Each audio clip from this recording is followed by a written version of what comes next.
Bom, boa tarde a todos. Estamos aqui para a terceira e última etapa desse nosso encontro sobre arbitragem tributária. Mais uma vez, a nossa mesa aqui é composta por arbitreiros, acho que o tema vai ficar marcado. O Damião, o parente está aí, enfim, o Damião está por chegar. Então, temos arbitreiros na mesa, temos representantes do poder público, advogados, temos, inclusive, árbitros e peritos aqui conosco. Eu acho que temos um debate que muito promete, muitas questões interessantes. Os nossos palestrantes dessa tarde são duas palestras nesse momento. Continuando, então, vimos a experiência portuguesa, analisamos um pouco os desafios de implementação da arbitragem tributária no Brasil, e agora vai caber ao querido Francisco Nicolau Domingos, que veio de Portugal para prestigiar nosso evento. Mais uma vez, muito obrigada, Francisco, por estar aqui conosco, é um prazer. Ele é professor do Instituto Superior de Contabilidade e Administração de Lisboa e é um árbitro do CAAD. Como disseram o Nuno e a Tânia, é um daqueles que não dá muito trabalho, né, Francisco? Cumpre os prazos e vai nos contar um pouco sobre os aspectos práticos da arbitragem tributária em Portugal. E, contra muito o que foi dito, existe arbitragem tributária no Brasil. E quem está aqui para comprovar isso e para nos contar como funciona, é com muita honra que também recebemos o Dr. Pitágoras Dietz. Ele é o diretor da Câmara de Conciliação e Arbitragem da Administração Federal, da CAAF. Depois de algumas tentativas, Pitágoras, finalmente estamos juntos numa mesa. É um prazer recebê-lo, conversar com você. Certamente vão ser muito esclarecedoras as suas palavras. Eu já aviso a todos que, por conta do tempo, nós temos um outro evento aqui no auditório, então realmente não podemos nos prolongar muito. Eu já pedi para os palestrantes para que, na medida do possível, reduzam um pouco. E, desde já, sei que muitos são os comentários, todos ficamos acalorados. E, enfim, estou vendo a Paula aqui, já discutimos tanto sobre esse assunto também. Muito bacana, mas pedi um pouco de ajuda de todos, no sentido de que a gente realmente tem que tentar respeitar um pouco o horário. Passo imediatamente a palavra para o Francisco, para que ele possa aí nos agraciar um pouco com as notas sobre a experiência prática da arbitragem tributária portuguesa. Francisco, muito obrigada. Então, em primeiro lugar, muito obrigado pelo convite à instituição, à professora Tatiana, que tive o prazer de conhecer por intermédio de um amigo comum, também tributarista. As relações entre Portugal e o Brasil são, de facto, fantásticas, quer de um ponto de vista da nossa língua, que é um património comum, e, igualmente, também entre os tributaristas. Eu vou-me levantar para fazer a apresentação. E a minha apresentação será sobre alguns aspectos práticos, ou seja, quer o professor Nuno, quer a professora Tânia já referiram a algum enquadramento teórico. Eu tentarei dar um pouco uma referência do sistema de arbitragem tributária que temos em Portugal, porque a primeira questão que temos que formular a propósito de um sistema de arbitragem tributária é qual é o sistema de arbitragem tributária que nós devemos prosseguir. Vou começar por definir esse mesmo sistema e vou entrar um pouco sobre o procedimento e o processo arbitral. Em primeiro lugar, o ponto de partida da exposição é uma evidência. Em Portugal e no Brasil, devemos enquadrar a questão da arbitragem, mas eu gostava até de ir um pouco para além da arbitragem. Falar de métodos alternativos de resolução de litígios não é falar única e exclusivamente de arbitragem. Mas o ponto de partida é a litigância em massa. Essa litigância em massa importa aqui um problema que eu acho, como jurista, que é fundamental. Nós sabemos que o princípio da tutela jurisdicional efetiva é um direito fundamental e, em Portugal, nós temos, em primeira instância, em média, depende depois do Tribunal Tributário, em que o pleito é apreciado, 3 a 8 anos, ou seja, se for em Lisboa, como há uma pendência grande de processos tributários, nós podemos estar, por exemplo, 8 anos à espera de uma decisão de primeira instância. Eu repito, de primeira instância, sendo certo que ainda temos um grau de recurso ordinário e temos a possibilidade de apresentar recursos extraordinários do ponto de vista dos tribunais tributários estaduais. Então, o ponto de partida é o que nós podemos dizer e que a doutrina italiana fala, que é a hipertrofia do contencioso tributário. Essa hipertrofia do contencioso tributário plasma-se precisamente no facto de os cidadãos e as empresas que precisam ter acesso a uma justiça e a um direito fundamental e não o conseguem. Então, tem aqui uma questão de números. Naturalmente, a dimensão continental do Brasil obriga a que tenhamos um ponto de referência completamente diferente, mas eu chamo a atenção para o seguinte, ou seja, estes são números de 2003, que é o ano da grande reforma do contencioso administrativa em Portugal e que justificou a introdução até de tribunais tributários. Em Portugal nós temos especialização nos tribunais, estou a falar dos tribunais estaduais, há esta especialização, e o número de pendências na altura era de 29.536 e em 2009 já estavam em 43.805 pendências processuais. Hoje em dia o número é superior. E o número é superior e temos aqui algumas variáveis que têm que ser analisadas. A primeira variável é que existiram vários concursos para magistrados para os tribunais tributários do Estado e, mesmo assim, o número de processos continua a crescer. Então, temos aqui um prazo médio de primeira instância, como há pouco vos referia, entre 3 e 8 anos. É importante, então, chegar aqui a uma conclusão. A primeira conclusão é, de facto, que há esta hipertrofia e temos que encontrar formas de resolver esta hipertrofia do contencioso tributário. O contencioso tributário em Portugal estava, e eu acho que agora está melhor, estava em 2003 muito doente. Agora tem já alguns medicamentos administrados e não estará, na minha opinião, com os problemas que eram visíveis em 2003. Então, o ponto de partida é, de facto, esta patologia que o contencioso tributário padece.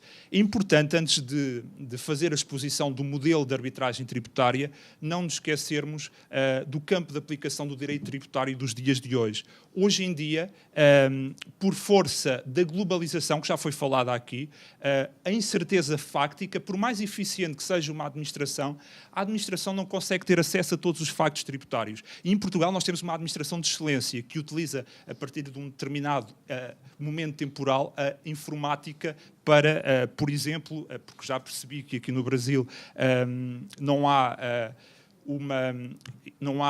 uma natureza administrativa do próprio processo judicial. Em Portugal, a Lei Geral Tributária, que também já foi referido, não é lei, não é geral, não é tributária, mas diz que a execução fiscal ou reveste uma natureza judicial, ou seja, na história do direito tributário português, o processo de execução fiscal já tramitou nos tribunais tributários.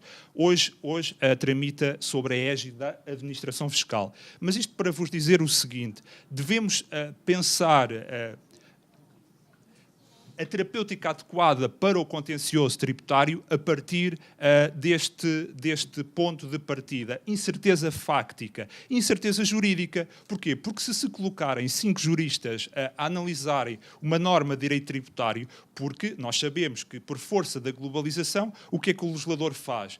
Porque há comportamentos de evasão fiscal, leva a elasticidade da norma ao máximo. E levando a elasticidade da norma ao máximo, obviamente caímos num campo de dificuldade de interpretação. E se calhar esses 5 juristas que se utilizem para tentar determinar o verdadeiro sentido dessa mesma norma, conseguem chegar a conclusões completamente diferentes. E todas elas válidas à luz da hermenêutica jurídica. Eu acho que este é um ponto de partida para pensar a questão do contencioso tributário e a arbitragem.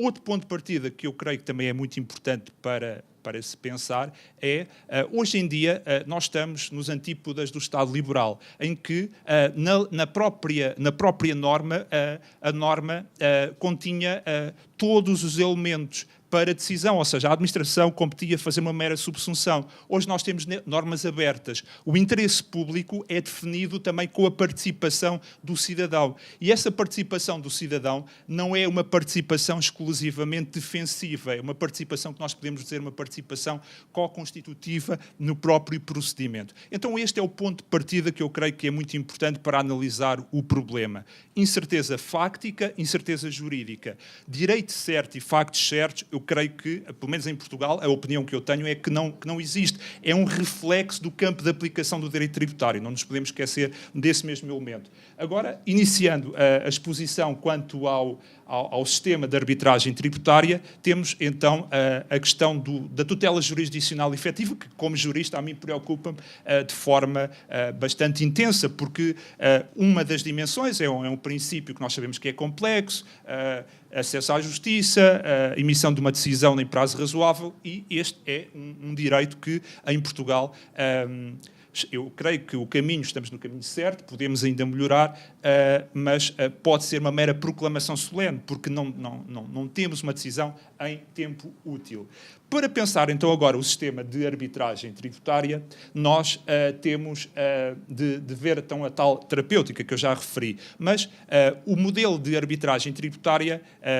como eu o vejo em Portugal, nós podemos pensar arbitragem de direito, arbitragem de equidade, podemos pensar arbitragem ad hoc, arbitragem institucional e podemos pensar arbitragem obrigatória ou arbitragem voluntária.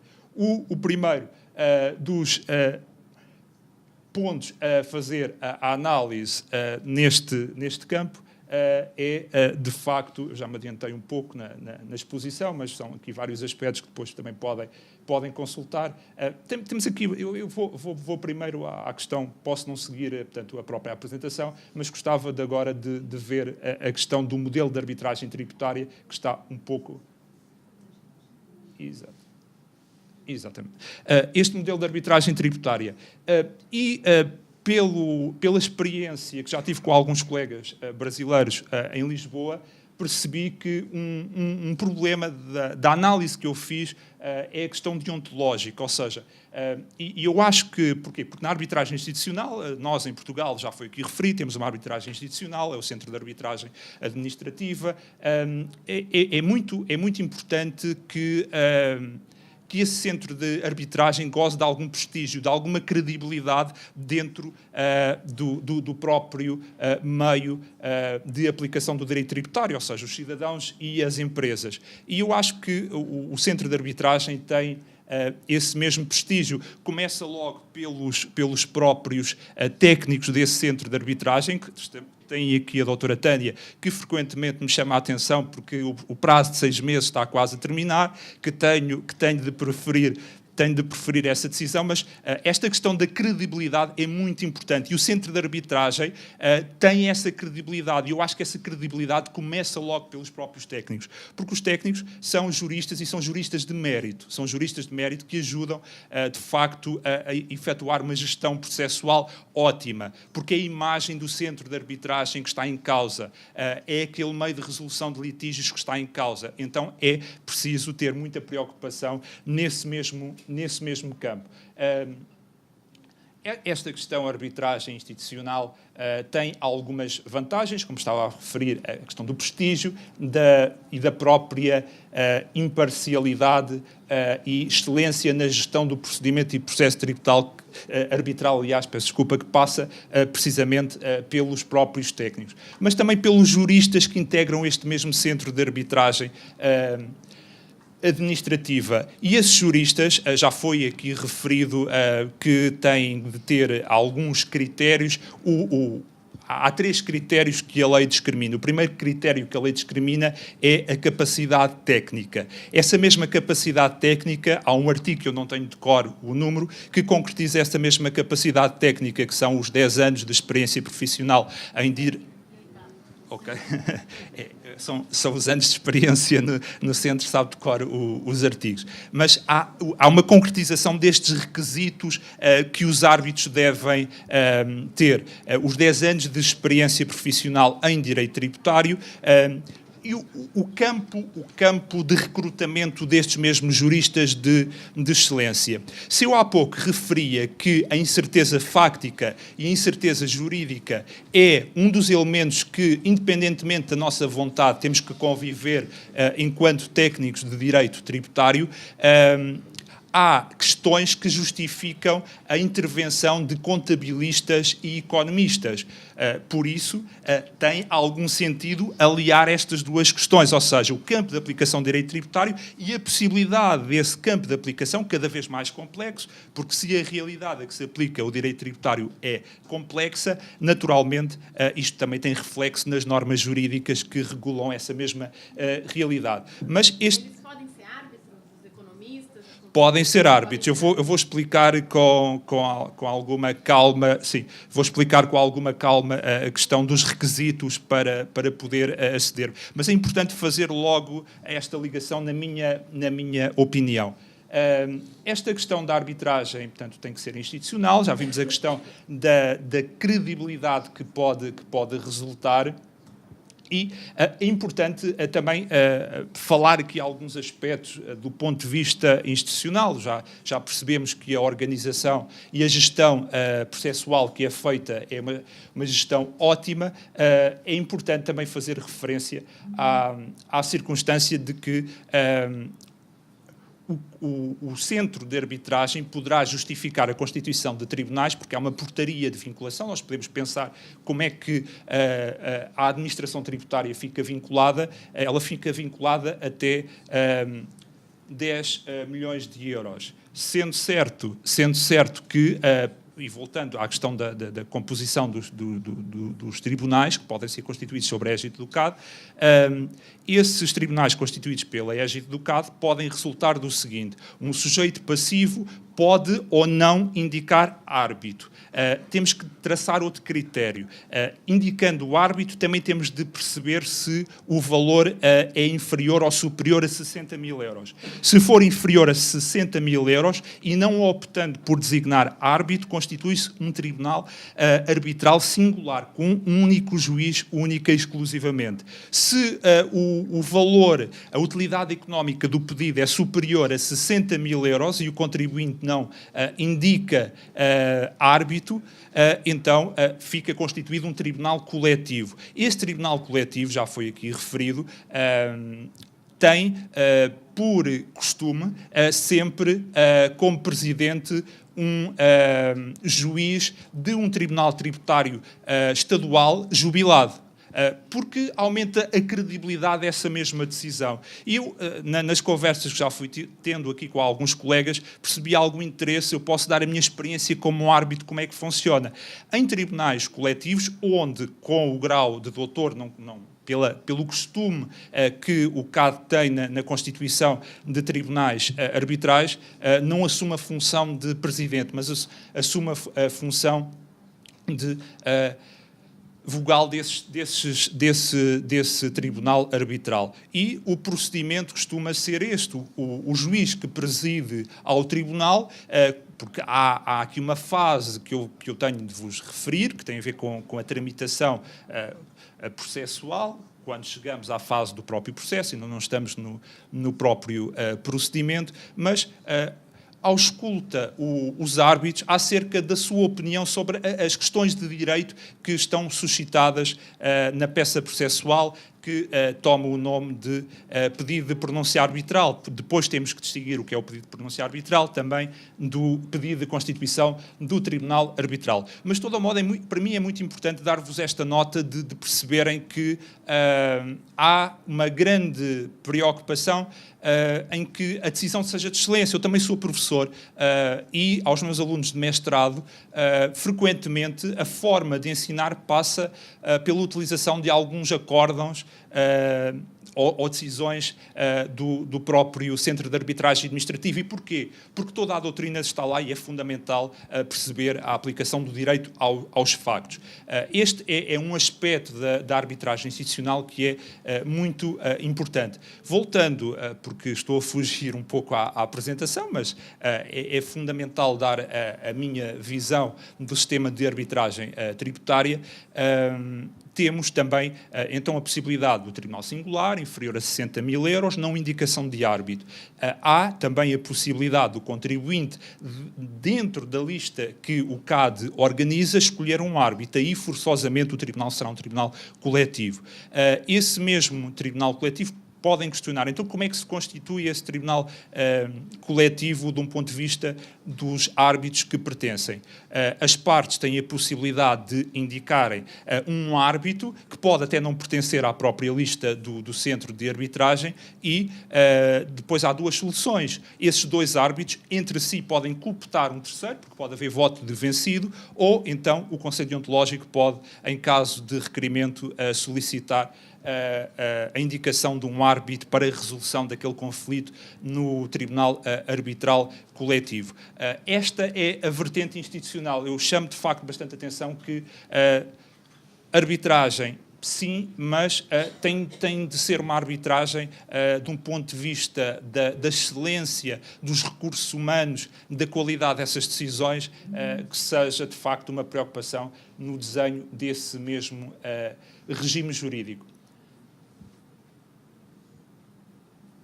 De um ponto de vista do sistema de arbitragem, então temos esta primeira nota, a arbitragem institucional. Depois temos ainda que é uma questão que essa é perfeitamente pacífica, como esta também é, na minha opinião, para a doutrina, que é se a arbitragem é de direito ou de equidade. Obviamente que no direito tributário, por força do princípio de igualdade, a arbitragem tem que ser uma arbitragem de direito. Aliás, o nosso regime jurídico de arbitragem tributária refere expressamente estas opções. Há uma questão que reveste, na minha opinião, um pouco uma natureza controvertida, mas eu não a vejo como tal, mas vejo alguns autores a escreverem alguns aspectos quanto a essa mesma questão, que diz respeito ao facto, à circunstância, se a arbitragem é obrigatória ou ela é voluntária. Alguns autores dizem que a arbitragem é obrigatória. Porquê? Dizem que a administração podia ser forçada a uma arbitragem que não deseja. Porque, pelo exercício do direito potestativo, até um determinado valor da tal portaria de vinculação da administração tributária, a administração podia ser forçada a uma arbitragem. Eu não a vejo desta forma. Eu vejo que o cânone que deve ser utilizado é o mesmo que deve guiar a arbitragem, ou seja, ela é voluntária, e é voluntária neste mesmo sentido. É voluntária, desde logo, pelo seguinte, porque a vontade da administração, na minha opinião, escrevi isto na tese de doutoramento, a vontade da administração encontra-se vertida na própria portaria de vinculação. Nesse mesmo sentido, ela é uma arbitragem voluntária, mas nem todos os autores concordam, aliás, que estamos perante uma arbitragem voluntária. Mas eu também chamo a atenção para esta questão. Se a arbitragem não é voluntária, eu podia ter um problema.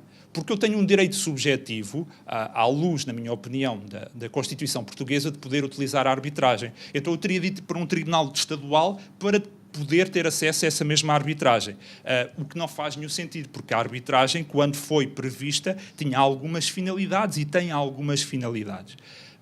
E nesse aspecto, a conclusão que eu acho que devemos retirar a propósito da natureza voluntária / obrigatória da arbitragem tributária é que ela é voluntária neste mesmo sentido, no sentido de que a vontade da administração, por intermédio, através de uma portaria, encontra-se vertida nessa mesma portaria, com limites e com regras precisas que lá se encontram previstas.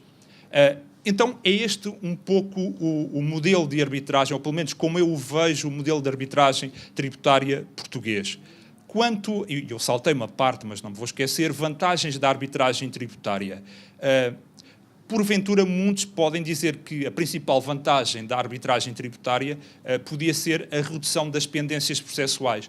Na minha opinião, numa economia globalizada, o facto de poder ter técnicos de excelência a apreciarem um litígio é a principal vantagem, um pouco relacionado com aquilo que eu há pouco estava a referir enquanto ponto de partida, incerteza de facto e incerteza de direito. E esta incerteza de facto e esta incerteza de direito é criada pela economia, pela globalização dessa economia, em que factos certos e direito certo pertencem à história, como eu já vos referi. Então, na minha opinião, a principal vantagem da arbitragem tributária reconduz-se no facto de o litígio poder ser apreciado por técnicos de excelência, porque o litígio tem uma natureza altamente especializada e temos a resposta adequada a esse mesmo problema através de técnicos especializados. Uma segunda vantagem que eu vejo na arbitragem tributária é também o facto de essa mesma arbitragem, e esta parece-me que todos concordam, que é reduzir algumas pendências processuais. Mas eu não sei se o objetivo ou se a questão que está em cima da mesa é pura e simplesmente eliminar pendências processuais. Isto porquê? Porque eu vejo a questão da arbitragem no contexto dos métodos alternativos de resolução de litígios. Aliás, quando comecei a pensar em tema para a tese de doutoramento, o que me chamou a atenção foi precisamente a possibilidade de existir aquilo que o professor Adams referiu em Itália, uma transação com adesão, e isto para um jurista de uma escola jurídica romana, isto despertou-me uma enorme curiosidade. Como é que é possível, em Itália, poder ser possível, no próprio procedimento administrativo, haver um acordo sobre acordos de facto e acordos de direito? Tem a ver com a tal questão da incerteza que se reconduz nesse mesmo procedimento.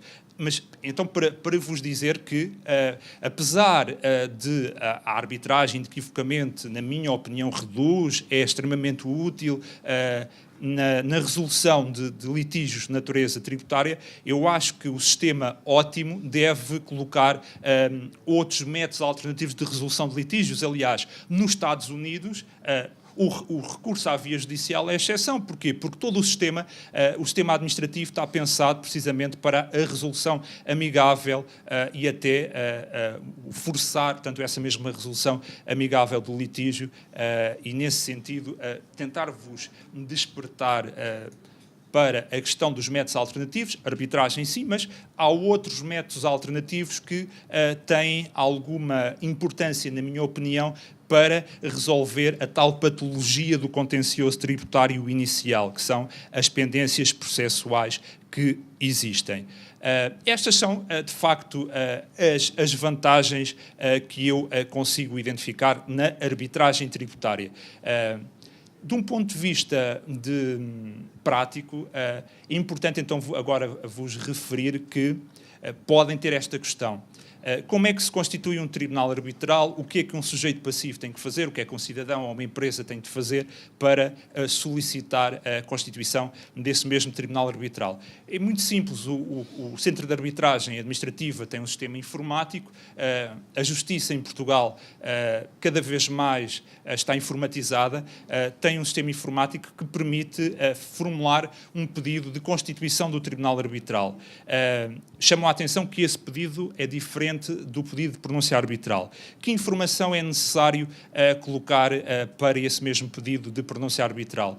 O sujeito, a identificação do sujeito passivo, a identificação do ato, o comprovativo do pagamento da taxa de arbitragem inicial ao Centro de Arbitragem Administrativa, são aspectos que é necessário identificar nesse mesmo pedido de constituição do Tribunal Arbitral.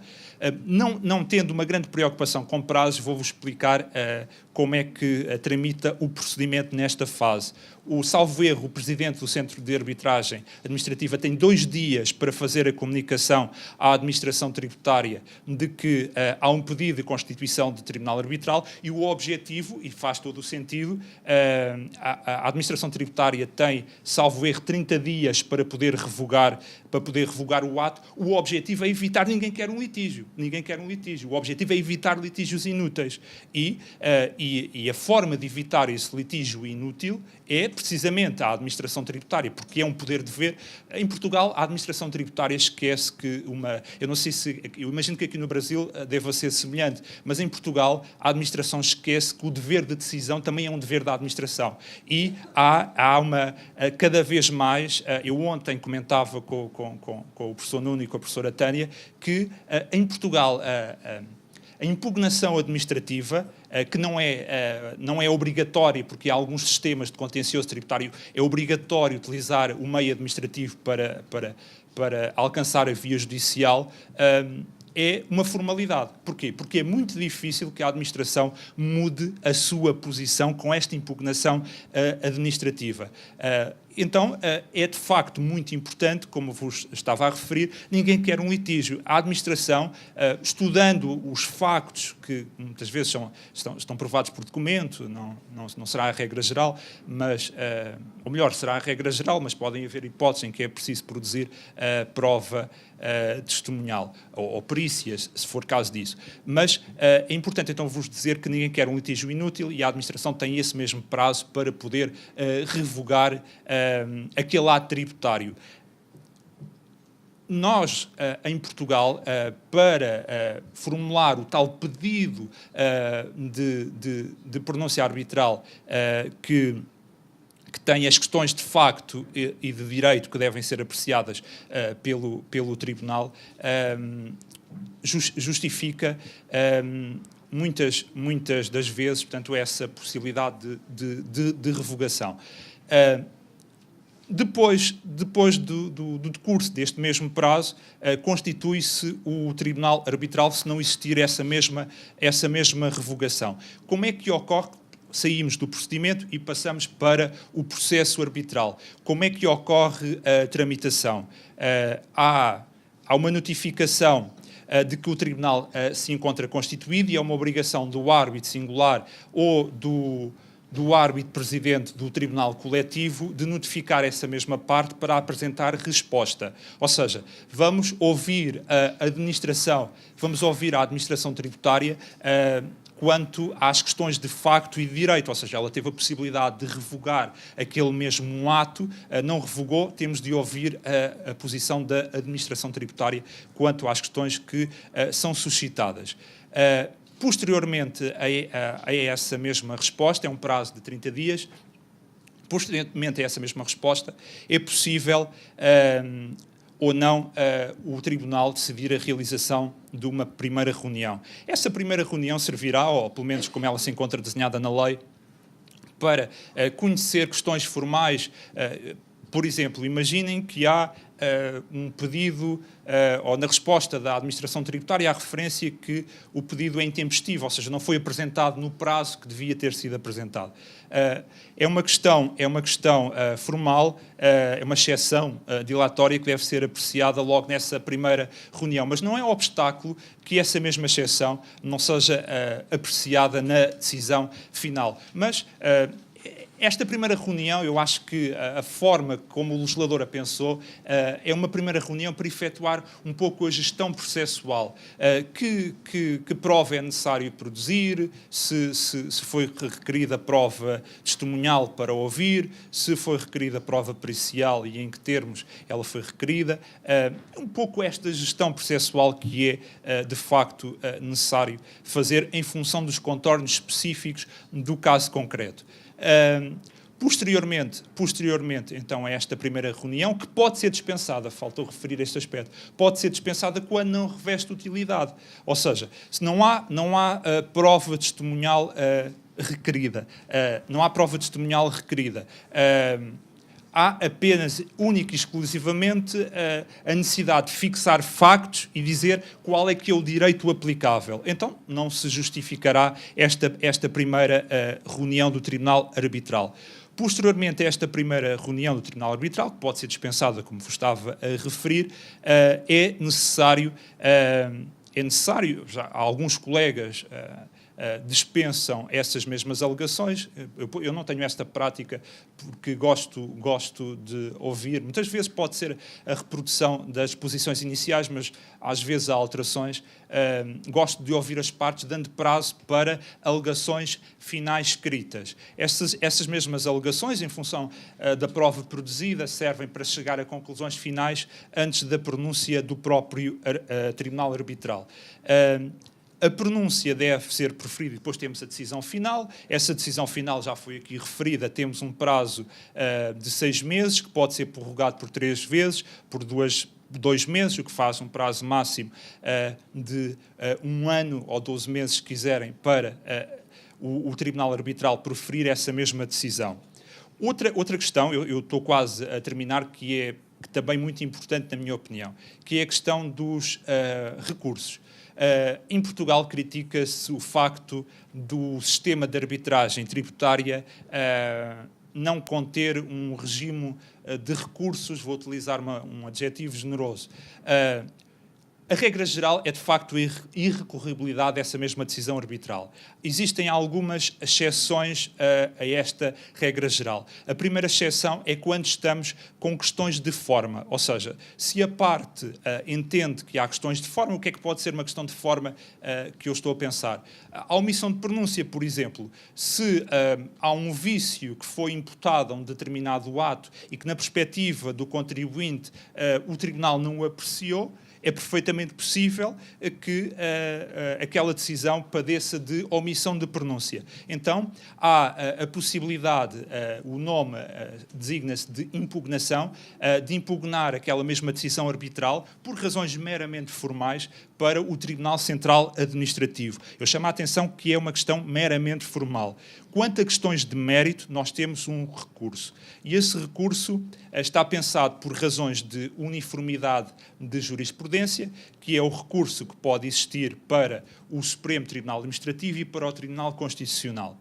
Há pouco, à hora de almoço, e desculpem-me o caráter da conversa, mas vou revelar, perguntaram como é que seria a invocação de uma questão de constitucionalidade, ou como é que ela seria apreciada por parte de um tribunal arbitral e pode ter algum interesse para todos.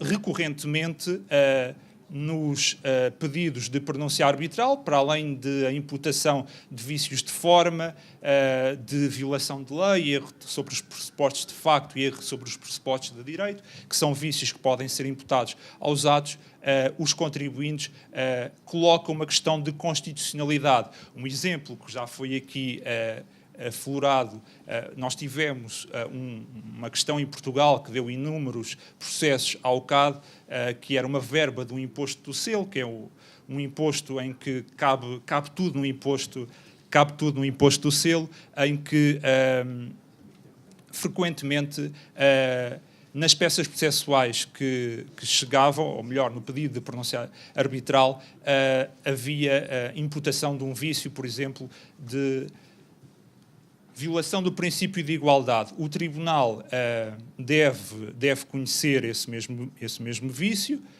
dizendo que, na sua opinião, no âmbito desta mesma fiscalização não abstrata, mas concreta, se verifica esse mesmo vício ou não se verifica esse mesmo vício, e compete ao contribuinte, se entender que aquela apreciação, porque foi suscitada essa mesma questão de constitucionalidade no processo, apresentar recurso para o Tribunal Constitucional. Ou seja, é uma exceção a esta regra geral, mas é de facto importante. A questão é que a circunstância das decisões arbitrais ser tão célere, muitas das vezes não existe, porque existe outro recurso, que é para o Supremo Tribunal Administrativo por divergências jurisprudenciais, e elas não existem. Por isso, e eu dou aqui uma pequena nota, em Portugal discute-se, já ouvi vários colegas e já li uma associação, a Ordem dos Contabilistas Certificados em Portugal, defender que devia ser reformulado o regime de recursos no sentido do próprio Centro de Arbitragem Administrativa poder ter ali a possibilidade de uniformizar a jurisprudência, porque no próprio centro não há uniformidade em relação a todas as questões.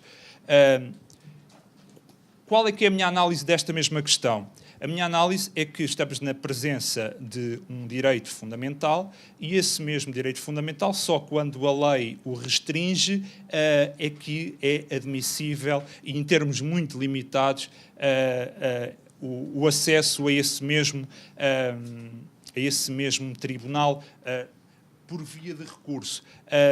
Esta solução que em Portugal agora se encontra em discussão, eu creio que é muito importante. Porquê? Porque nós não nos podemos esquecer que o objetivo da arbitragem tributária é obter uma decisão célere, de acordo com os mesmos pressupostos que um juiz de um tribunal estadual aprecia essa mesma questão. É uma arbitragem de direito. Por isso, eu creio que se optar por um sistema de uniformização de jurisprudência no próprio centro, é uma opção que eu considero bastante válida. Estes são um pouco os contornos. No debate podemos depois falar de algumas questões que tenham. Conclusões finais. Na minha opinião, a arbitragem não é a panaceia para todos os problemas que o contencioso tributário padece. É uma fórmula alternativa de resolução de litígios, e eu termino também com este aspecto. Quando nós pensamos em arbitragem, temos que ter um referente, e esse referente é a alternativa em relação ao tribunal. Mas não se esqueçam que é uma alternativa em relação ao tribunal, mas nós podemos dizer que estamos também na presença de um meio complementar de acesso à justiça. Porquê? Porque a justiça que é feita não é só a alternativa à via judicial, é uma verdadeira justiça, porque ela se baseia em critérios de estrita legalidade, de direito. Nesse mesmo sentido, é importante também vos dizer que a terapêutica não pode ser unitária. É esta conclusão que eu gostava de partilhar convosco. Seria muito importante também aqui, eu sei que há um projeto desde 2009, ouvi, implementar a transação tributária. Como o professor Adams referiu, o exemplo, eu estou a fugir um pouco àquilo que me pediram, mas acho que é relevante neste contexto de arbitragem, métodos alternativos de resolução de litígios. A experiência que eu verifiquei no âmbito da tese de doutorado é que a transação com adesão em Itália teve resultados fantásticos. E teve resultados fantásticos de um ponto de vista, agora é uma visão economicista, teve resultados fantásticos de um ponto de vista da arrecadação da receita. Porquê?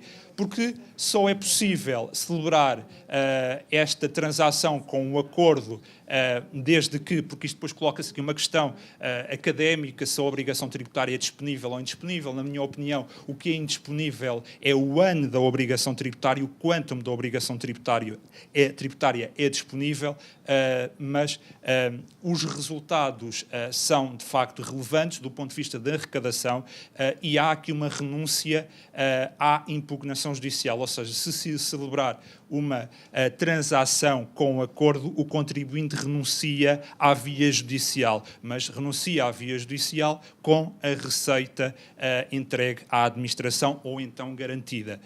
Por último, há também um tratamento favorável, e depois coloca-se questões também de direito criminal, direito penal, a questão do bem jurídico protegido pelas infrações tributárias, porque isto para dizer que há um tratamento favorável, quer de um ponto de vista criminal, quer de um ponto de vista contra-nacional, relativamente aos contribuintes que assinam essa mesma transação. São estas as conclusões. Existem outros métodos alternativos para além da arbitragem e da transação. Aquilo que o professor Adams referiu, eu revejo-me integralmente no sistema norte-americano das reuniões em que a administração tributária ouve a posição do contribuinte, que é muito importante para a resolução do litígio de forma amigável. Eu deixo-vos com o último slide. Nós temos um património comum.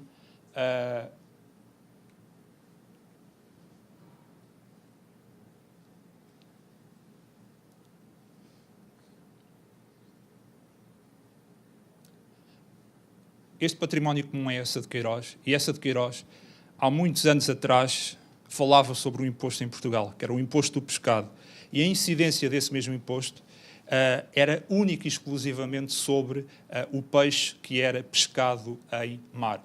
E ele dizia que em Abrantes, não há aqui referência, é uma cidade que fica entre Lisboa e Coimbra, o fisco já cobrava o imposto do pescado em Abrantes. Por isso, para que no Brasil e em Portugal não se cobrem impostos do pescado, como essa de Queiroz falava, eu acho que, de facto, a arbitragem, sim, métodos alternativos de resolução de litígios, sim. Muito Muito obrigado.